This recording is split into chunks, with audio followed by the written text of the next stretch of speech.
Well, I'm back with something I need to make public, because I believe that Facebook is a public form of media which technically goes worldwide. I do this because I've made documents and wills and so forth, and people just rip them up and put them in the bin. Even divorce papers just ripped up and put in the bin. So I got no trust in paper.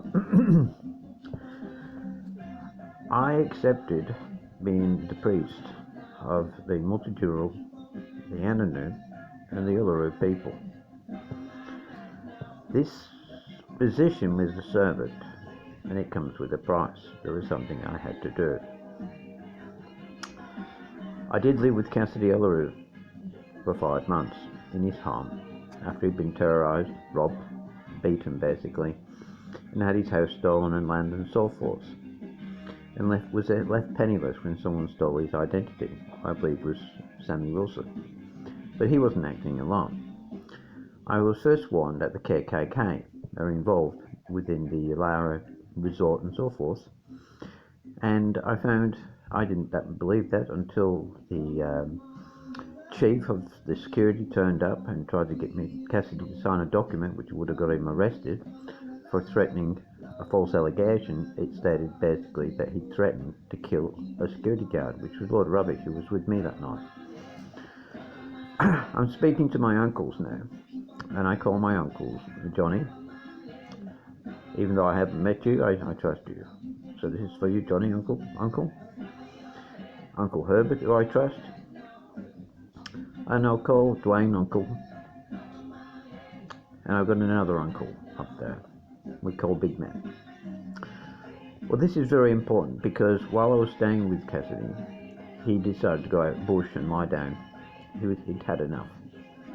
And he said, everything, look after his dogs and his house for him. I said, yes, I would. But I said, you're not going anywhere. I said, you're too important. Stay home. So over 5 months, we nursed him back to health, because they'd been giving him alcohol and drugs and all types of terrible things.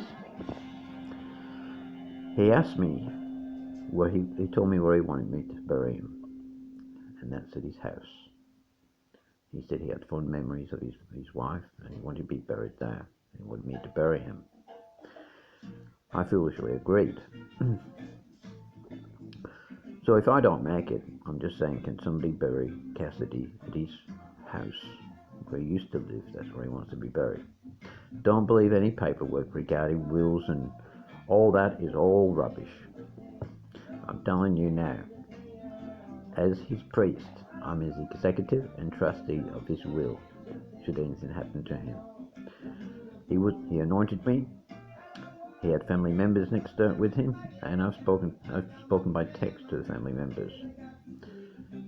Cassidy would be possibly one of the most richest men in Australia. He owns the rock. He's the keeper. He signed the lease and so forth, and they left him penniless. And shame on the Australian government.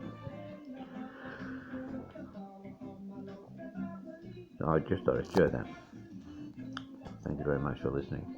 I don't know whether I'll post this up or not, but I might. Thank you. It's disgusting. And I'll just say too, that I stood as a gatekeeper on Kangaroo Island, which I was told was Carter. Then I find out that Matthew Fowler has the name Carter registered. He's the director of the island and had been the warden of the island for the Freemasons. It's a complete joke. And the Ramangeri Heritage Act native title is just a mining title. This is going on all around Australia. Yeah. And it's not just the black fellas land they're selling from underneath the feet, it's the white fellas as well. So you better wake up. Soon, I reckon. In Jesus' name. Bye for now.